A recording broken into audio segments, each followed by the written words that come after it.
Historical Society on BCTV is supported in part by the Highlands at Wyomissing. Hello and welcome to the monthly program of the Historical Society of Berks County. I'm your host, George M. Miser IX, President of the Historical Society of Berks and publisher of the Historical Review of Berks County, the Society's quarterly magazine in print continuously since October of 1935. Not incidentally, most back issues of the review are available from the late 1930s to the present time. It should be noted that this program is telecast live on the first Wednesday of each month at 7. It repeats Friday, this coming Friday at 9, Saturday at 6, Friday at 10, Saturday at 6, and Sunday morning at 9 a.m. Welcome all to our March 2010 program. Seated beside me is Joshua Blaze, Society Curator and Associate Director. Good evening. And beside Joshua is Kimberly Richards, the Society's Archivist. Hi, George. Our museum, Henry Janssen Library, and museum store are open Tuesday through Saturday from 9 a.m. to 4 p.m., closed Sunday, Monday. Our museum store is well stocked with a large inventory of books, craft items, and toys. We have an ever-changing selection, and whether you're a regular customer or a first-time shopper, you'll be hard-pressed to walk out empty-handed. With winter weather still holding on, we have to remind viewers, hopefully just one last time, of our closure procedures in the winter. During periods of inclement or anticipated inclement weather, please keep an eye on WFMZ TV 69 and on their website. When in doubt, please give us a call to make sure we're open. If no one answers, stay home.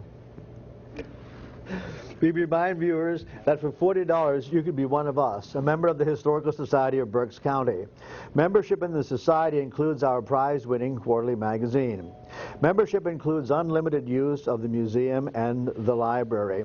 Incidentally, family memberships, that's all those living in the same household, are $50 a year. And while we're on the subject of memberships, we remind you that Berks Community Television, BCTV, is a survivor and a tough venue and unique entity in that it's interactive. You are encouraged to call in with your questions and comments to 610-378-0426. Why not salute BCTV for all the great shows it provides to Reading and Berks, and send a check for $30 for a year's membership. Mail your check to BCTV, 645 Penn Street, Reading 19601. Remember, time passes, but operating expenses never go away. Well, George, as you probably know, and there'll be news to the viewers here, The Passing Scene, the newest volume, Volume 17, the most recent volume of the Passing Scene series, is now just about completely sold out. I'm afraid there won't be any reprints, as we have told you a few times beforehand. However, we still have some Volume 13, 15, and 16s available for sale. The Volume 15 and 16 are $45, tax included, but we have a special deal going on the wonderful purple cover Volume 13, $30 cash and carry. They're also available for purchase online at our museum store off our website, www.berkshistory.org. Remind you that once these are sold, again, there will be no reprints. And yes, there's word on the street that there will be a new volume, number 18, ready for distribution at the end of this coming November, as George's fingers can attest to. Yes. Let's see. I have some news reports for you. Number one, those of you who get the Reading Eagle and read the obituaries daily, and I'm sure that a lot of the older viewers do that. Anyhow, on February the 14th, 2010, Wilson P. Rarer, a longtime resident of the Cross Keys section of Onlawney Township, passed away at the age of 90. Mr. Rarer was a graduate of Shillington High School and worked as a darkroom technician in his younger days. He was a superior photographer with an eye for capturing views that in time became historically significant. With those wonderful pictures that he had, he was always willing to share with historical societies. A number of his pictures appear in the volumes of The Passing Scene. He retired in 1986 as a metallurgist for Carpenter Technology. His wife, Grace, preceded him in death in 2009. Both are interred at Laureldale Cemetery. He's survived by a son, Robert, in Wernersville, and a brother, Harvey, of Sacramento. If we have some pictures on that graphics unit.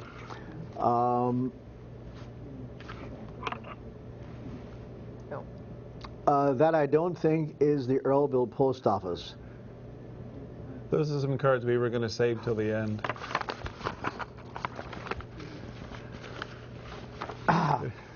May I see one of the gentlemen here, please? I knew there was something that was missing. Anyhow, while I'm passing something over that should have been passed over sooner, let me talk about the Earlville Post Office. The Earlville Post Office closed at noontime on January the 29th.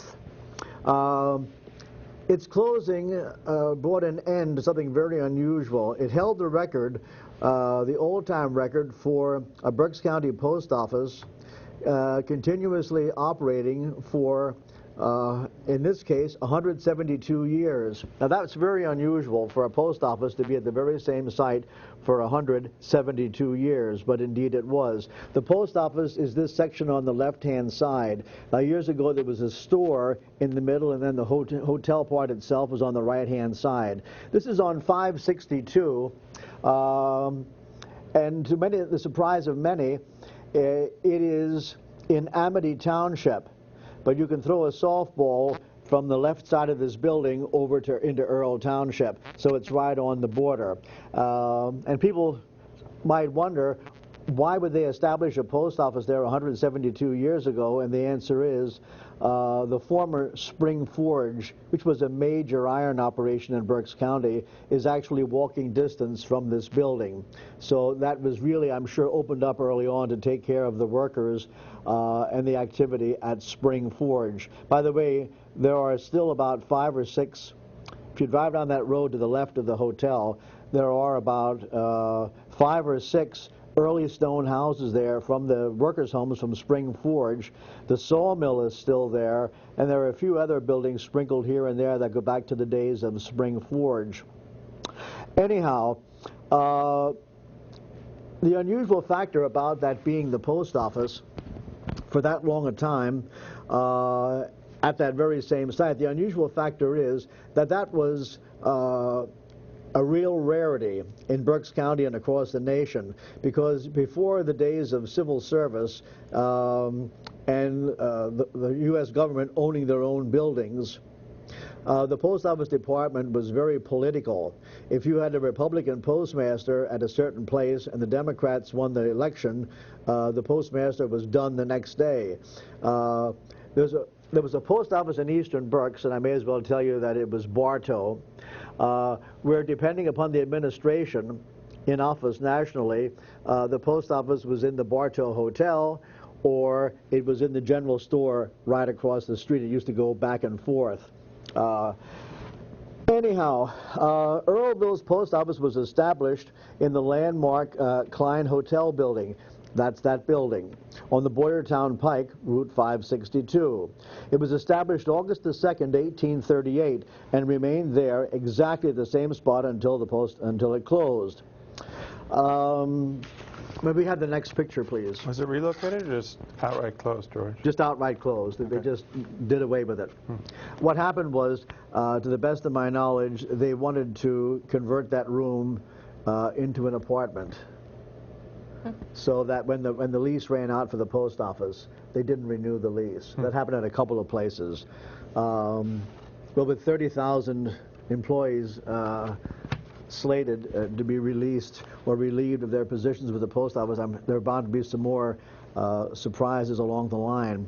Anyhow, there we see a picture of the postmaster, very, very nice person. That's Nancy Everhart, who happens to live not too far from her postal stand for the last 33 years. She was the postmaster there for 33 years. I think she had 35 years as a postmaster. She lives back in the Spring Forge, the Spring Forge area. Over the years, I made it a point to go to post offices on the last day of their operation, like Gibraltar, Yellow House, Pleasantville, Stony Run, There were quite a few. Anyhow, the next picture will show you of the last day cancellation for Earlville, and I had the pleasure of being able to cancel that myself.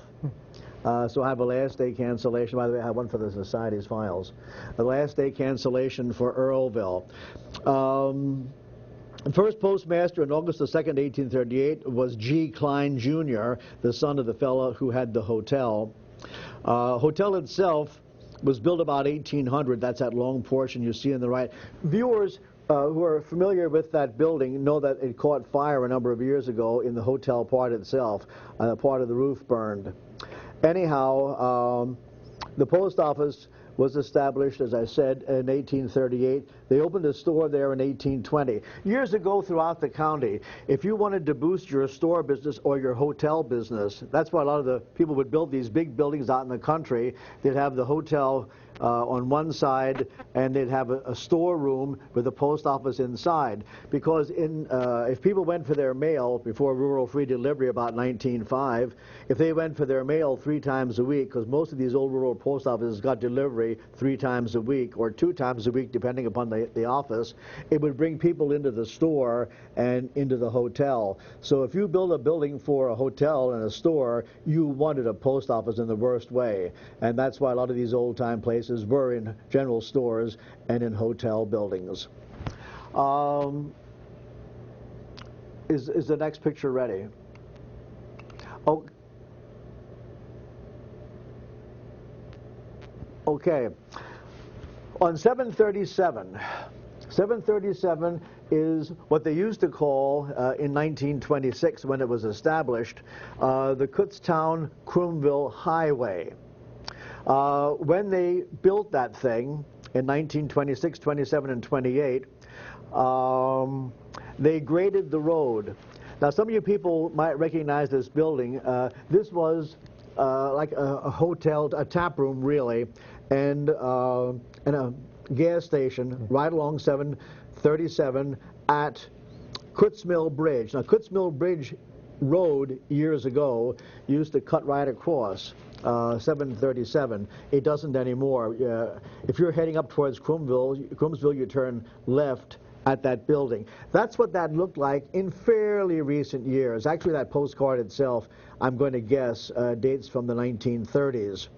But notice that you can see it was an old mill by those 2 windows there on the right-hand side.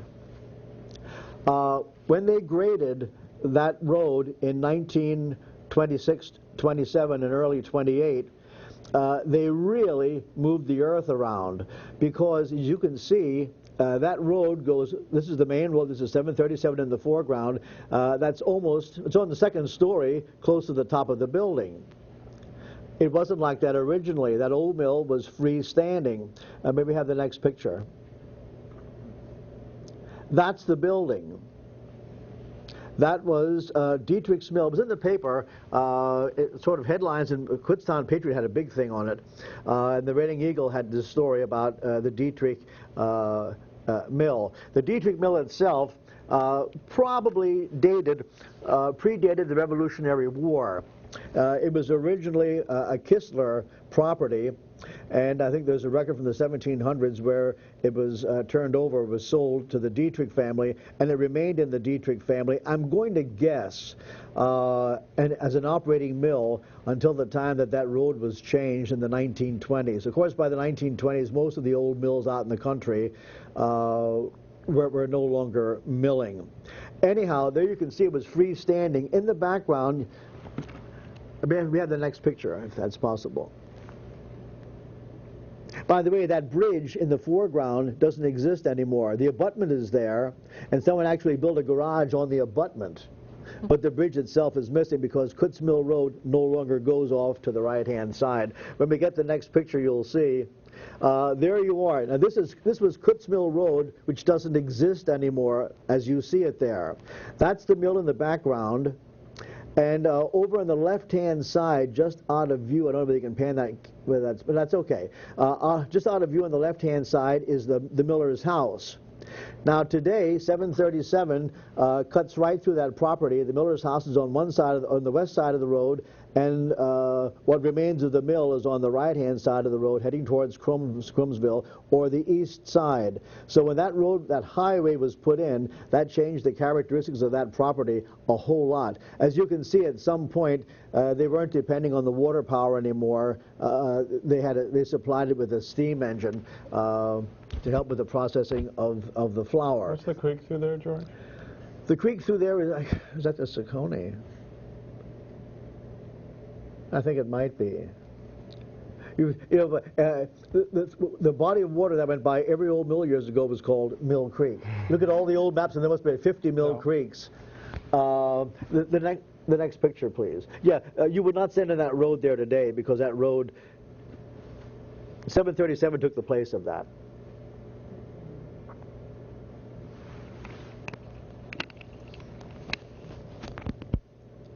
Let me get the next picture. By the way, I have to thank Marlon G. and Anson Dietrich of Crumsville for making some of these pictures available to us of the old mill.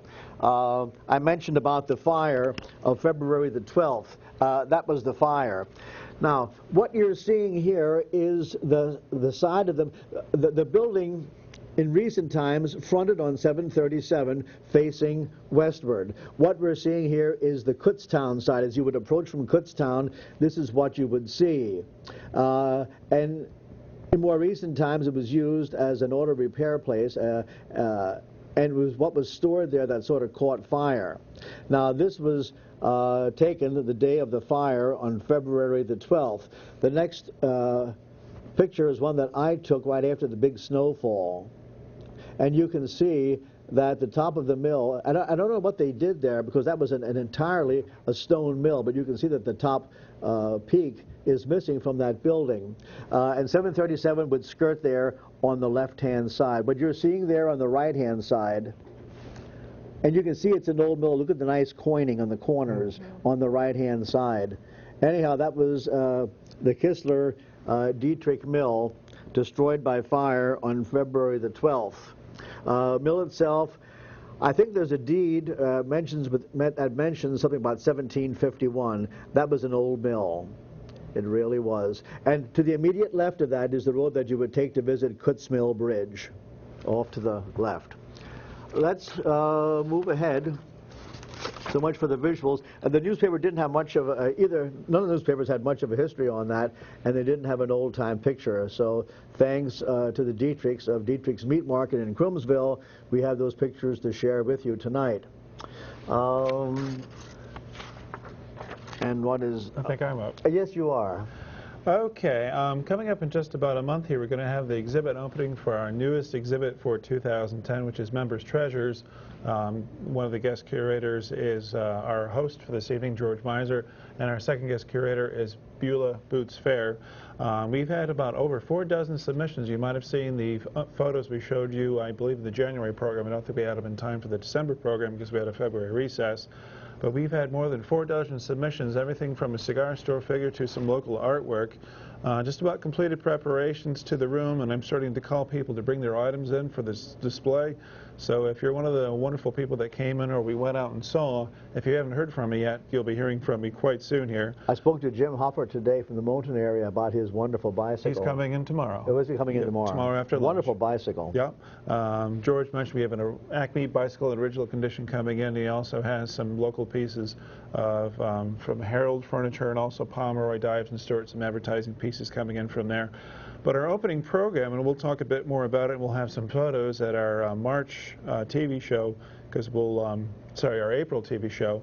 The opening program will be the Saturday after Easter, the 10th, because we'll be closed the third Saturday, the 3rd of April, because we will close the Saturday before major holidays. But our opening program will be on April 10th at 10 a.m., and we should have some more photos of the exhibit as it's coming along for the next opening here.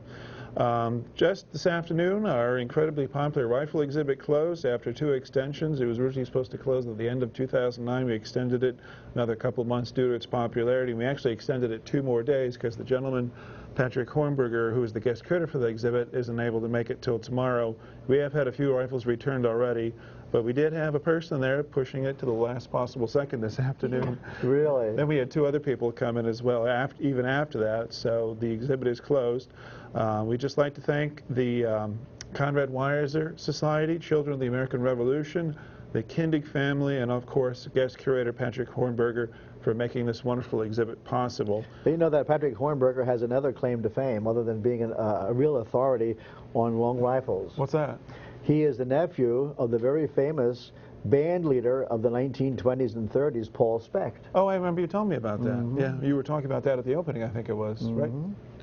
And then on May 1st, the exhibit that will succeed the rifle exhibit will be the Monobach Silver exhibit. Terry, Royal West, and Piasson DuPont have made a wide variety of contacts, have been able to come up with an impressive list of items for the opening, for the display of that exhibit. That exhibit will open on May 1st, also a Saturday, and that will run till the end of the year. The Members' Treasures is going to run till the beginning of February, I believe, in 2011. So we have a couple of quite impressive exhibits coming up. We'll have some more information and some more photos for you on our April program. May I comment on Mennerbach a little bit? Thank you. Of course. He was an extraordinary silversmith. When I was first invited to see some of his work with Terry Royal West, a friend, a longtime friend, he wanted to show me some spoons, and my initial reaction was, well, how interesting can that be? His collection is absolutely extraordinary. The silver work, when you think of those things being made in the 1700s and the early 1800s, the collection looks as though it had just been bought yesterday, brand new. There's some hollowware there, and it still astounds me how they made hollowware with silver and a hammer and whatever else they did. The things are absolutely gorgeous. Mennerbach had his place of business on Penn Street. Those of you who are older will remember the M.J. Earl Paper Building on Penn Street between 5th and 6th on the north side. Mennerbach was in there near the M.J. Earl Building, and his place was torn down. It would have been sort of below the Crystal Restaurant. His place was torn down when they built the original Academy of Music building that had the forerunner of Dives, Pomeroy, and Stewart, was called the Globe Store, in the first floor. So they tore down a number of 1700-ish houses to make way for the Academy of Music building, which wasn't open all that long, and then they went up and they built the new Academy of Music on 6th Street, which many of us know as the Raja Theater or the Sovereign Performing Arts Center. But Mennerbach was on Penn Street. He advertised rather often in the papers. I think he lies buried in Charles Evans. I believe so. I'm not sure.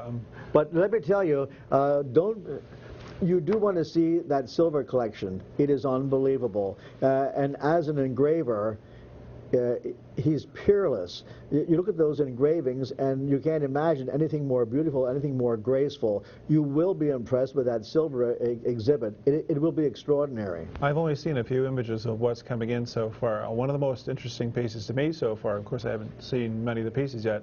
We're just going to start giving them quite soon here. But one of the pieces actually comes from right here in Reading. I forget what church owns it, but it's one of the few pieces, if not the only piece that we can think of, that's owned by the original owners ever since they bought it from the Monobach family, and we're going to be having it on display. And that might be one of the few times, if not the only time, it's ever left the building is going to be for our display. Like a communion cup. I can't remember something what like it that. is. Something along those lines. That's what the church would have bought. It's a piece of hollowware of some sort. I just can't remember what it was. Those are the days when you passed the cup around to the several hundred people who were sitting there coughing on a Sunday morning. But anyhow. But a couple of really nice exhibits coming along, and like I said, we'll have some more information on the April program. You will like the Members' Treasures. Those of you who are old enough to remember the Fairchild Brothers with their cute little carts that were made at Albright's Wagon Works at 23rd and Perkiomen Avenue.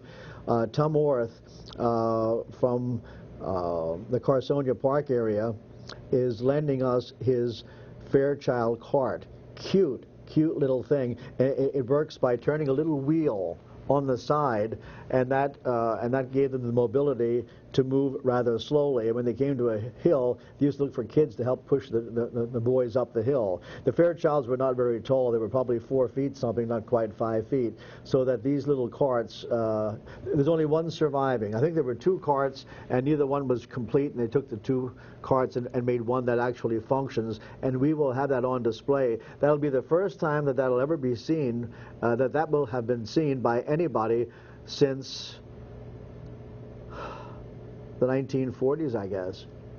That's going to be one of the great attractions of that members' treasures. Oh, and we're getting a queen washer, a little queen washer. Remember, made in Reading by Paul Null. That's a neat piece to see. Really, it's what they call a patent model, and it actually is a functioning wooden washing machine. That's coming. Is it my turn again? Mm-hmm. Okay. Let's see some slides, folks. Okay, we started with some slides that some of you people might remember 2 months ago, and unfortunately, the ones that we started were not readily available as of today, so I grabbed another box, and we're going to look at some of these things. I should comment that these have not been seen for a long, long time. That is an exceedingly rare view. That is the only view in existence of the back of the Gravity Railroad station, which would be underneath the Lindbergh Viaduct today, where it's still standing. Now, you're looking at the back of it that you would have seen by looking up from Mineral Spring Park, like the old Mineral Spring Park Hotel, the East End Club. If you were looking up the hill, you would be seeing the back of that thing, and there was a long cement platform that you could stand on to wait for the gravity cars. That part of that cement platform is still up there on that hillside beneath the Lindbergh Viaduct, joining Allenbach Cemetery. Sometime if you get up in that area, walk underneath the Lindbergh Viaduct and look for that long strip of cement. That was where you stood to get on the Gravity Railroad cars.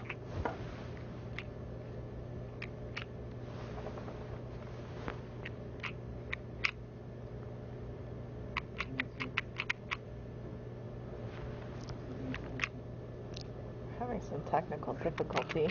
We have a slight technical difficulty. My clicker isn't clicking.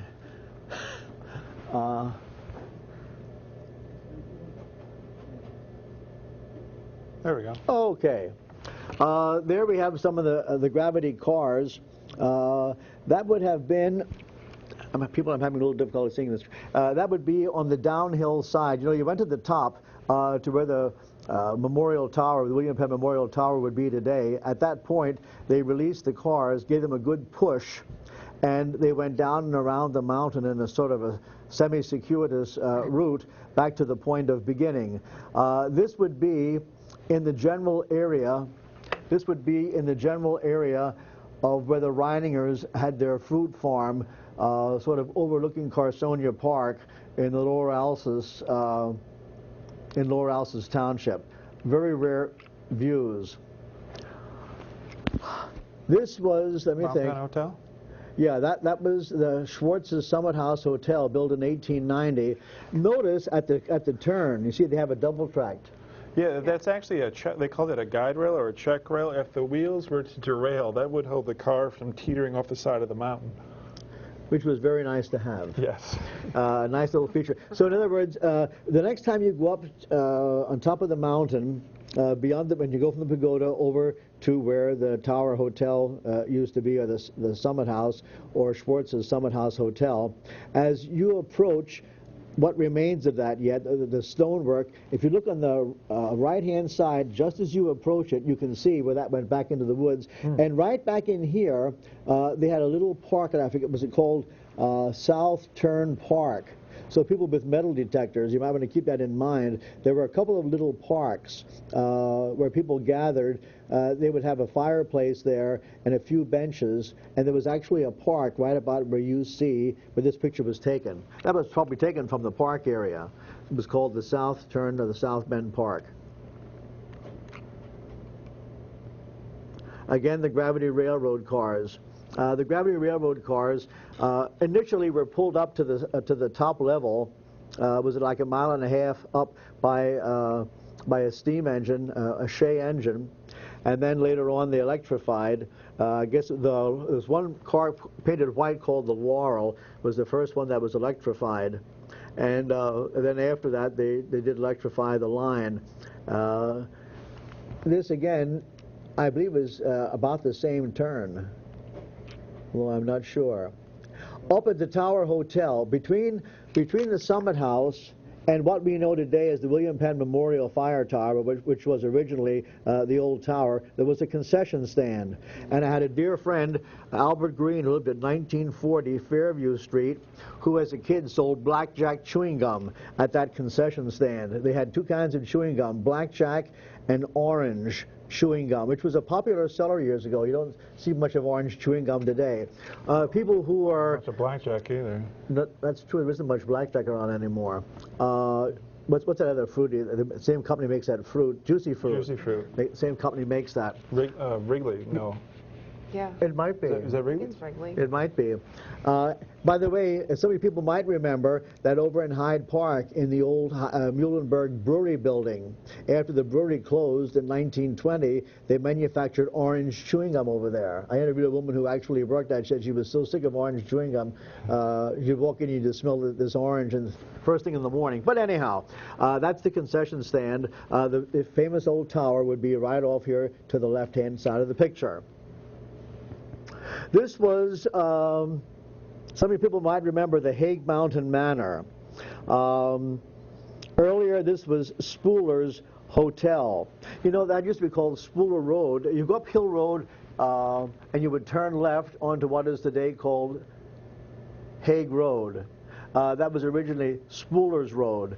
And you just went like a block off Hill Road, off to the left, and you would be at that hotel. Some of you people might remember there was a woman who lived in the hotel building by herself with several of her dogs, like 50 of them. Evelyn Haig, who was a retired school teacher, dearly loved her dogs, and she lived there until her death, at which time they removed the hotel for reasons of sanitation, etc. But so many people might remember that you would drive by there, and these dogs would come out the second floor window. There was that large porch. You really don't see it there, do you? No, you don't. There was a large porch right here in the center of the picture, and those dogs would come out and greet you at nighttime. Some of you people, I'm sure, watching the program remember the dogs that used to be at the Hague Mountain Manor or Spooler's Hotel. This is a very interesting picture.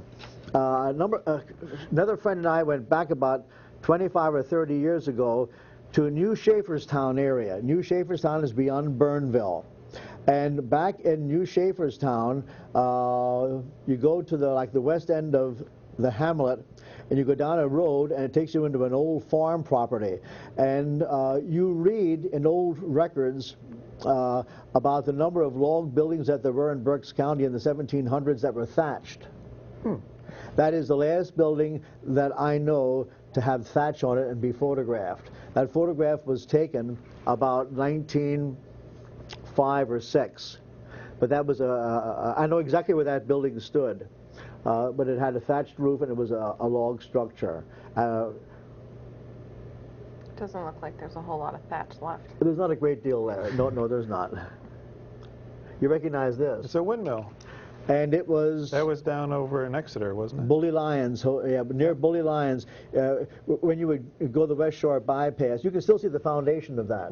That had an Edison cobalt battery in it that was used for that signaling business, and supposedly those Edison cobalt batteries lasted almost indefinitely. I talked to an old fellow, Mr. Wenzel, who's long deceased. He died somewhere about 1968 or 69, lived in the Shillington area, whose dad worked, I think, at that one. If you were hurt years ago on the railroad, they gave you a cushy job. They put you in one of those towers, and his dad only had one leg, and it would take him quite a while until he got to the top of that. Or they would be employed as crossing guards, like within the city or other places. But his dad worked there. Mr. Wenzel was a Mr. Wenzel worked there. Anyhow, the foundation of that can still be seen if you know where to look when you're going across the West Shore bypass this time of the year.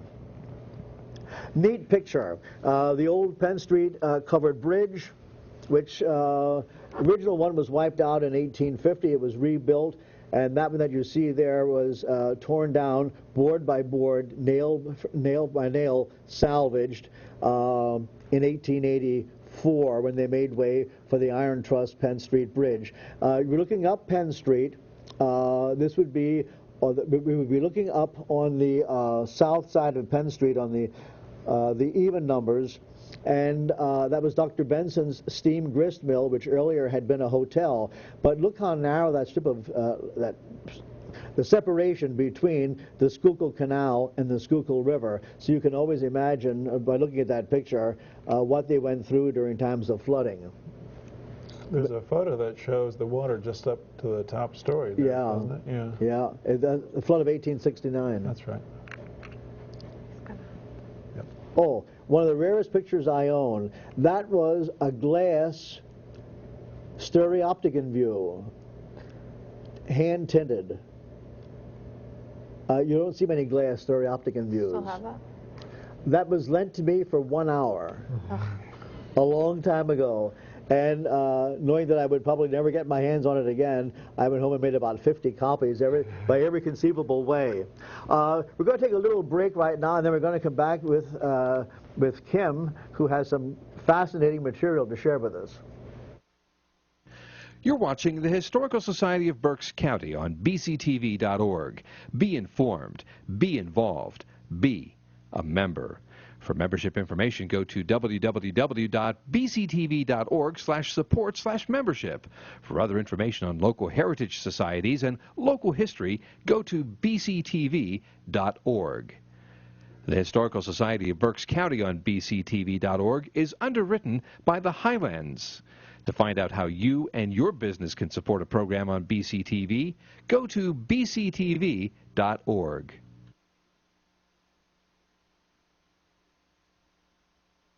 Thank you. Yes, by all means, please support BCTV because with all the cutbacks in the funding, they really, really need your help. That's not an idle comment. They need your help. Kimberly, I believe you have something fascinating to share with us. I have lots of fascinating stuff. First, we're going to step over to Josh to discuss our first Saturday program. Oh. This coming Saturday is our March 1st Saturday program. This coming Saturday at 10 a.m. at the main building at 940 Center Avenue. We have refreshments that start at 9:30, but the program itself is at 10 o'clock. This time we're inviting back a lecturer who was joined us about 3 years ago on a different topic. This year, Jesse Tobin is joining us for a program entitled Pennsylvania German Healing Traditions, Beliefs, Practices, and Traditions Central to the Healing Arts of the Pennsylvania Germans.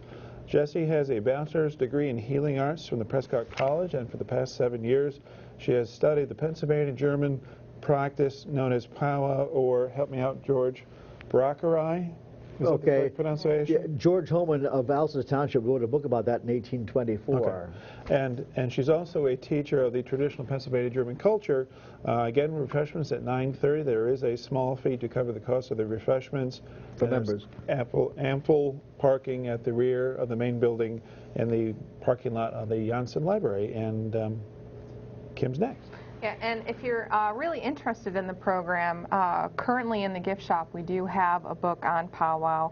I'm actually reading it to do a review for the historical review. So far it's very interesting. And then while I'm on the subject of the gift shop, we currently are featuring 10% off all Nolde Forest pottery and the Ben Austrian Benami framed collectibles, and that would be like the little postcards with the chicks on it. We're also featuring 10% off 3 books. One is The Pennsylvania Dutch by Erwin Richmond. The second book is 80 Years of the Reading Musical Foundation by C. Thomas Work. And then the third book, just in time for Easter, Josh is trying to rush us into Easter, is The Eastertide in Pennsylvania by Alfred Schumacher. So stop on into the gift shop and pick yourself up a copy to learn about the traditions of Easter time in Pennsylvania.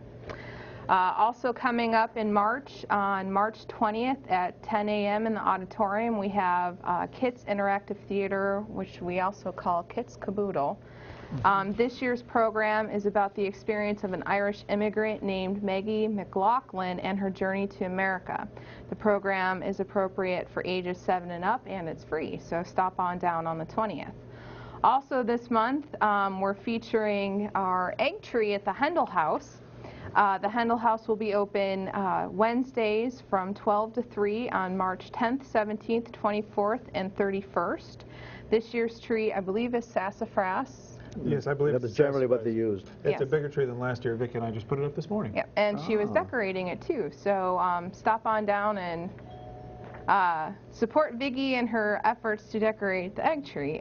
You can also catch the egg tree during the Hendel House second Saturday. It's always open the second Saturdays of each month, and this month it falls on the 13th. And then a preview for April. Is the 17th and 18th, the Rainbow Theater is doing a production of Snow White's Enchanted Tea Party at the Hendel House. The shows are at 1 and at 3 o'clock. The tickets are $15 for adults, $12 for children, and reservations are required. So we're giving you a heads up to get your tickets and come on and support the Rainbow Theater. What's that date again, Kim? The Rainbow Theater is the April 17th and 18th. April. Those are really fine productions. Mm-hmm. They really are fine. So then that's all our upcoming events. It's a Saturday, Sunday, right? Yes, Saturday and Sunday. If you have any questions, you can call the Society for further details. That's right. So I guess we're on to news in the library. Oh, we're having some fun in the library. First off, I would just like to call attention to the fact that my assistant, Ellen Sloan, will be retiring April 1st.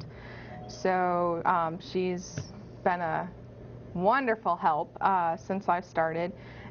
So we just want to wish her and her husband the best of luck on their retirement. And so come on down and say hello to Ellen. Yeah, okay. Watch for some interesting things to happen on our website. We are slowly building an external entry into our database for the collection inventory. It's going to be keyword searchable, so if you're interested in doing history, you can type in a topic and search our collections. Note that the collection inventory will take years to finish, but it'll be a good indication of what we currently have. The library collection, as it currently stands now, is almost completely inventoried. The genealogy collection is halfway through, and we've officially started the archival collection. So that'll be really cool, and as soon as we have it up on the website, I'll probably come in and do a demonstration to show you how that works. I did bring an interesting item. This I've been holding on to for a while. It is, this is an interesting item. This is actually a receipt for a hanging. It's for the trial of the King versus Elizabeth Crowell. It's in the Boone family collection because the Lincoln family, of course, is related to the Boone family, and the second sheriff of Berks County is Thomas Lincoln. We've been able to narrow down the year of the trial and the hanging between 1757 and 1758. There's a list of all the hangings in Berks County. Yeah, but that was when he was sheriff. We have no information on this woman. We do know that it cost 21 pounds and I believe, what, something like that. 6 pence, something like that, for the trial. And she had to pay for the rope and the hangman and the jury. And the hangman had the best salary on there, for what I can tell. Was it 10 pounds something? 10 pounds, or I thought it was 7 pounds. 10 shillings or something? Shillings, yeah. So this is... You know where that hanging took place? No. Hangman's City Park? Up in City Park, about where that the statue, the metallic statue, was it a Vietnam vet, is sitting with his head down with a rifle by his side. Were those military things up in City Park? I'm not too familiar with the monuments up there except for Lauer. It's one of the latest things that they put up there. It was the one of the soldier sitting down on like the steps. That was in 1894. They graded City Park, and when they did that, they wiped out the mound that used to be there at the gallows.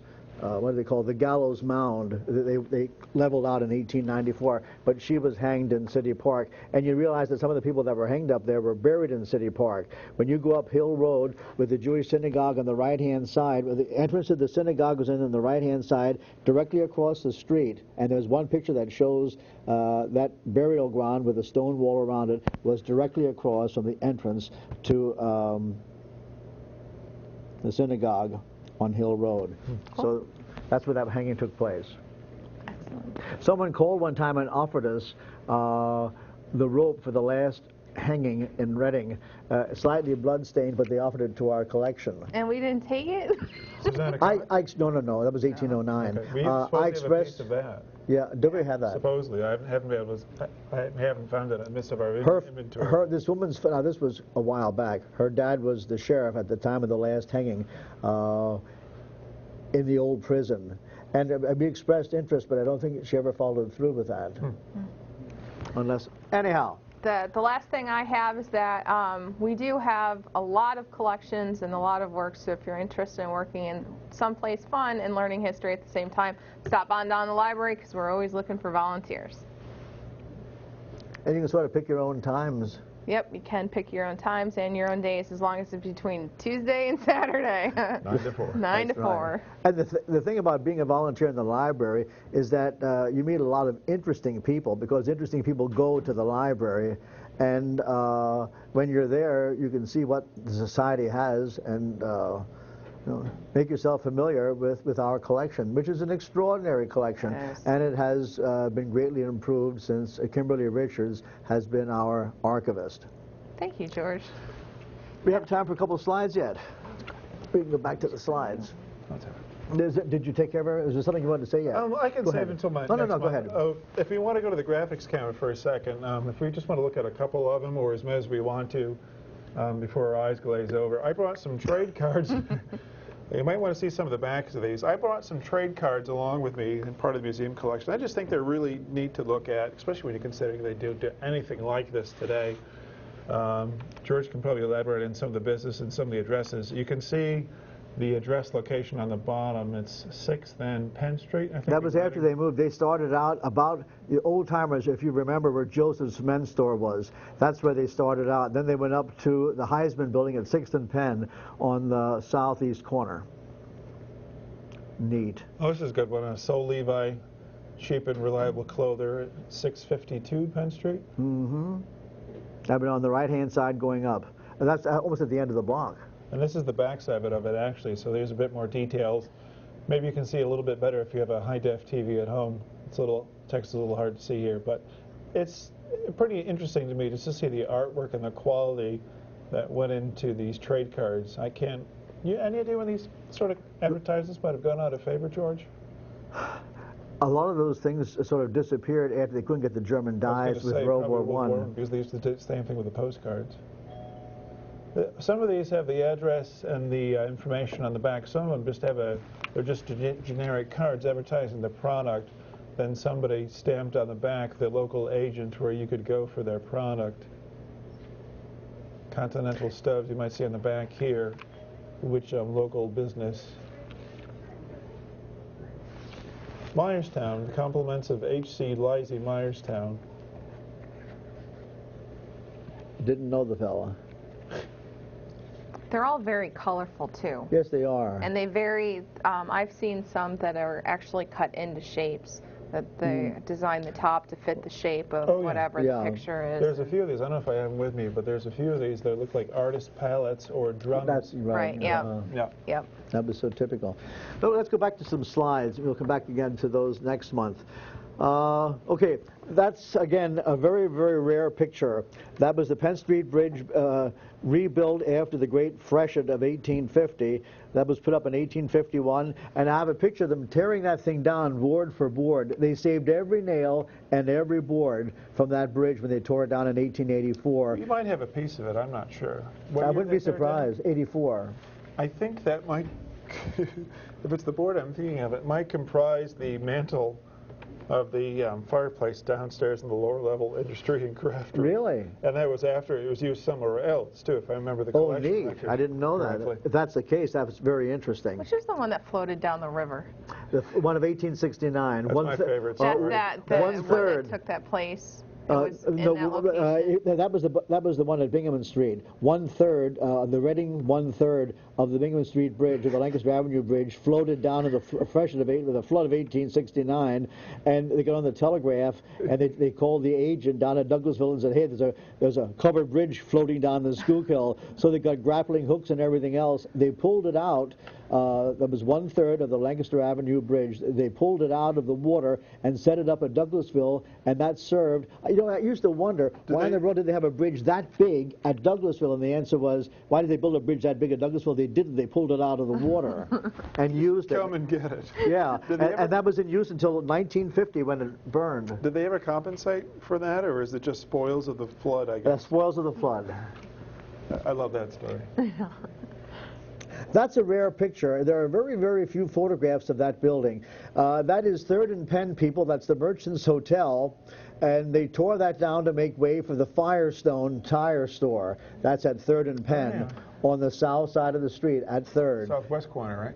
The southwest corner is correct. And what you see in the front there is a very, very handsome station wagon that belonged to the owner of the Merchants Hotel.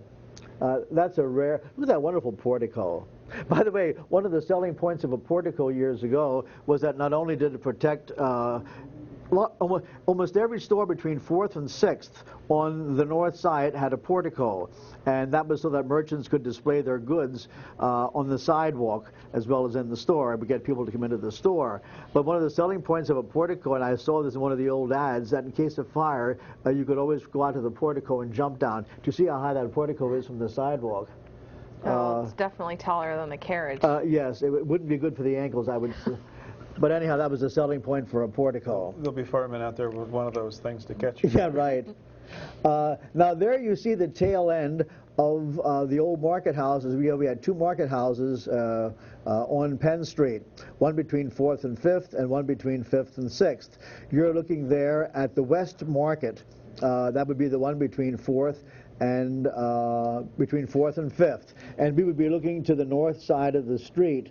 There was a bookstore there. It was Lance's bookstore was over there that you see on the right. That's a very rare picture because those market buildings were torn down in 1871, and the reason they tore them down was that people used to throw whatever was left over in the street, and Reading was being overrun with rats. Well, they also had a problem with flooding. They had flooding. There used to be a big dip in the middle, and when the water would run down 5th Street, it would fill up it would flood the center of the square, the diamond on the square. That's a whole other story. That's an early one. I forgot that was in this selection. You're looking at Penn Street, north side, the right-hand side going up, and you would sort of be looking, that's between 4th and 5th. Look at those wonderful buildings. That's a really early picture. Joseph's Men's Store would be in that general section. The time period on that? The time period on that. Civil War era, I guess. There you see that wonderful building with like a flagpole with that pole in front of it. That was where Dr. Brunner had his business college, and that was actually part of Pearson's store that evolved into, well, sort of into Whitner's. Now, they tore that building down that you see on the left, sort of the leftish side, that grayish building, to enlarge Whitner's. So Whitner's would be there on the left-hand side, the Whitner complex. That's a really rare picture. Nice clear shot. That is, but I said the diamond on the square. You know, years ago, if you were in a balloon and you looked down at the intersection of 5th and Penn, notice that all the corners were recessed like you see there. So when they built that latest building, they ruined the diamond on the square. But if you were to look down, you could draw a diamond right at 5th and Penn, and they call that the diamond on the square. That is, the Far Shoe Store building would be on the far right-hand side, or the Union National Bank. Years ago, they tore it down in fairly recent times. Those buildings that you see there in that picture were replaced. What was in there last? Like a beauty. There was a dress shop in there for years. There was a supermarket in there for years. And I think at the time that they tore it down, there might have been a computer place or a place that sold hairdressing supplies or whatever it was. But anyhow, that would be the southwest corner. And that was torn down to build a store called The Fashion, I think in 1911. What's the second line there? It says MG or MC Boas. Yeah, I'm trying to figure that out too. Something POTUS or... Cairo. Chiropodist. Is that chiropodist? Oh. What's a chiropodist? Foot doctor. Oh, okay. It's a podiatrist today, a chiropodist years ago. Oh, okay. The lady on the second floor had made a specialty of handsome wigs with real human hair.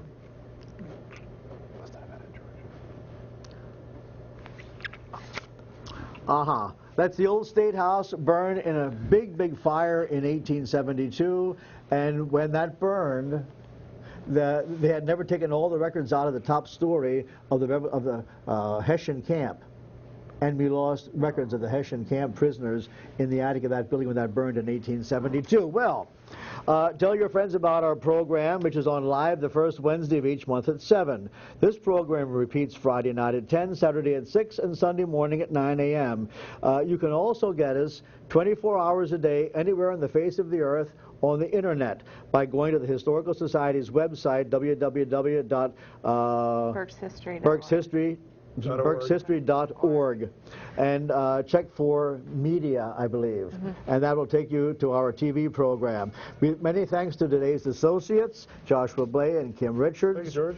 I'm your host, George M. Miser IX, President of the Historical Society and a 50-year member of the Historical Society. We look forward to having you join us again the first Wednesday in April. Thank you. So long.